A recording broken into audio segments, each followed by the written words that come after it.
ভাবনার পরিণতি, ইহকাল, পরকাল ও অনন্তকাল।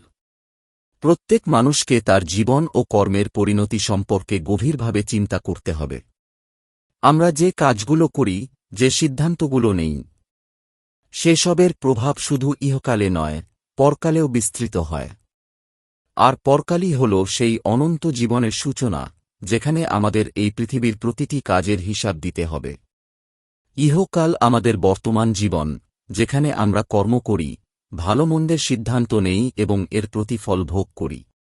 পরকাল হল চিরস্থায়ী জগৎ, যেখানে আমাদের প্রতিটি কাজের প্রতিদান নির্ধারিত হবে। অনন্তকাল সেই চিরস্থায়ী পরিণতি, যা নির্ভর করে আমাদের ইহকাল ও পরকালের কর্মের ওপর। সুতরাং প্রকৃত সুখ ও শান্তি পেতে হলে আমাদের প্রতিটি কাজে পরিণতি সম্পর্কে সচেতন হতে হবে। ন্যায়-অন্যায়, ভালো-মন্দ, নীতি-নৈতিকতা, এসবের মূল্যায়ন করে সঠিক পথ বেছে নেওয়াই প্রকৃত জ্ঞানীর কাজ।